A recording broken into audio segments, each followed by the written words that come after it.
Okay, hello everyone, welcome to Cambodia. So now I'm in front of Angkor Wat. So in this video I would like to share with you some of my knowledge about history, about culture, and sharing my experience that I've been as a tour guide for Angkor Siem Reap. So right now we are in front of Angkor Wat on the west side.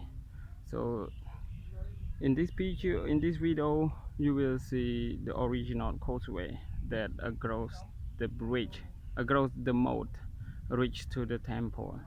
But the original causeway was under restoration, so it was blocked.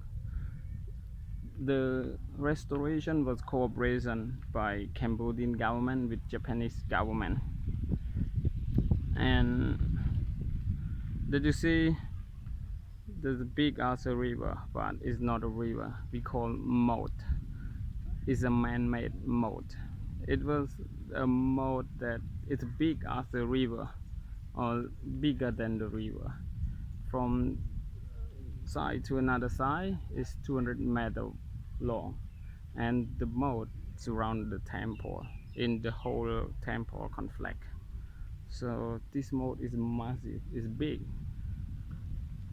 Around the temple for 1,300 meters wide by 1,500 meters long in the whole complex surrounded with 200 meters wide. Okay, so you know why they build the moat? We have some reason to build the moat. There are three. So the first, in religion, the moat is a represent to the ocean around the universal. And in architecture, the second reason is the moat, because in Cambodia we have two seasons, dry season and rainy season. So in dry season there's less water, less raining. So, and in rainy season there's more water, more raining, so the water level will rising up. So because of Cambodian we have two seasons, like dry season and rainy season, and there are 6 months for each. Dry season is from December to May, and rainy season is from June to November. So because of the two seasons, that's why the architecture decided to build a moat, because in rainy season when it's more water, so the land will up, and dry season when less water, the land will go down. Up and down, it will break the foundation of the temple. So they dig the moat to keep the same level of water, no matter dry season or rainy season, they keep the same level of water. So in rainy season, it's more water, more raining, so they drainate the water to the right field or to the river. And in dry season, when it's less water, less raining, so they block the river and drain the water to refill it. And the water in this moat, there are two sources.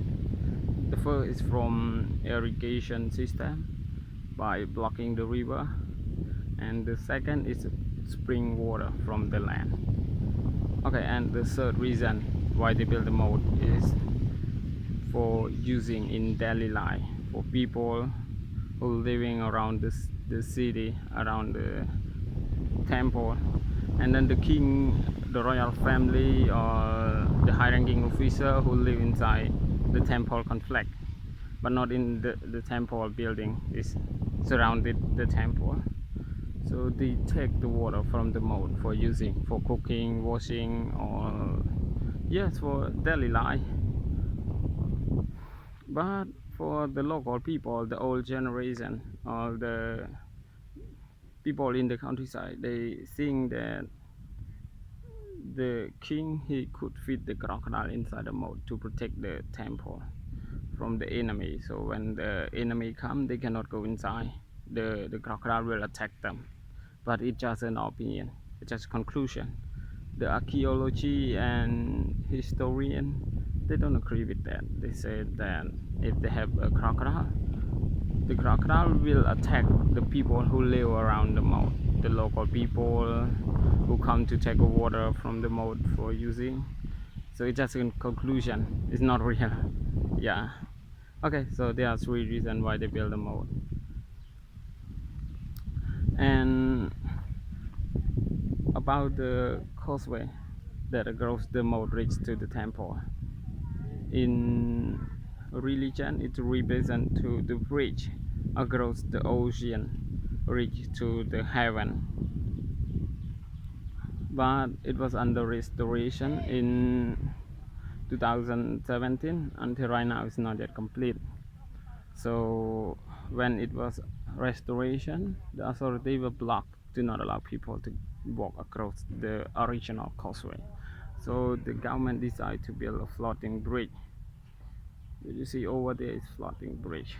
It was built in 2017, and the first time when they built the floating bridge, many local people, they was very surprised. They say, wow, what is floating bridge? How does it work? And then they come to see it, and they take the picture, selfie, and posting in Facebook or social media. So many local people was come to see how was it.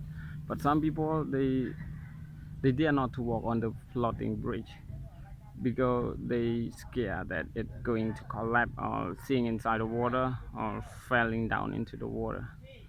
But according to the Apsara authority, they declared that the bridge can contain for about thousands of people at the same time, because this bridge is cooperation with Canada, Canada with Kendak company, and they guarantee that it can the quality of the plastic block or plastic bag can contain for 10 years. Okay, thanks. So we're going to see the floating bridge later.